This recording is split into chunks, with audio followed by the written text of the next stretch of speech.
They arrive on their first day, they're cautious, off their guard. By the time they leave the camp, we have to push them to get them to leave. We have to push them onto the bus. They're clingy to their counselors and the staff members. So I think it's the whole week-long experience that causes that to happen. The typical child that comes to camp is from a single parent family, an inner city child. So an experience for them to come up here, it's totally foreign to a lot of these kids. We see a big impact because of the kids are allowed to let down their guard when they're having fun here at camp. I mean, one trip to the pool, I'll prove that to anybody. We have a big slip and slide that the kids use.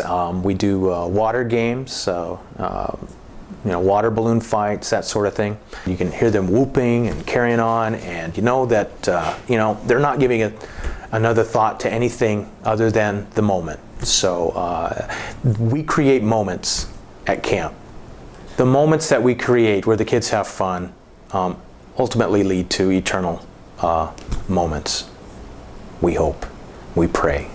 If I had not come to camp, I would probably not be going to school, doing whatever I wanted. I probably would have lived what my grandmother had said I might be doing. I remember when I was younger, my grandmother told me that at the rate I was going, by 15 I would either be dead or in jail. I was really bad. I don't know what happened to Deja, but well, I do know what happened to Deja. Something out here caused something to click for her. She found confidence in her own self. She has turned into a fine young woman. We hired her for the first time this past summer, and I'm looking forward to working with her again this summer. She's a wonderful young lady. You get those one or two kids that you can see that they've done a complete turnabout. I've seen children that have come up that have been very quiet, standoffish, to the point of not even wanting to join in their cabin group. And it's a little bit of counseling even from the senior staff then have to encourage him. But I've seen it where it's turned around where that kid at the end of the week, he's standing up in front of people, and he's got some stuff to say about the good experiences he's had at camp. The counselors are very nice, sweet, and protective. They always give me hugs. Every time they see me in the morning, they either say good morning or good night. It makes me feel happy that I have them there, that I know they're going to always be there for me.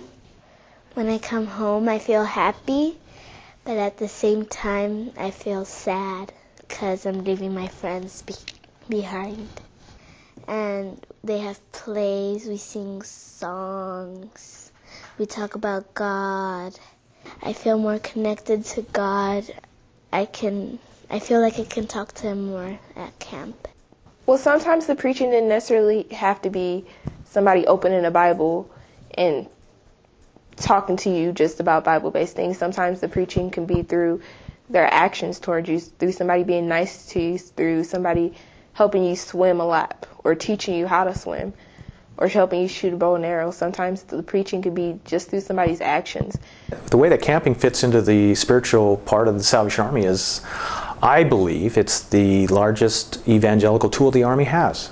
Where can you reach this many people in such a short time? We're on the front lines in the spiritual ministry of the Salvation Army. We get to see these kids and present the gospel to them right up front.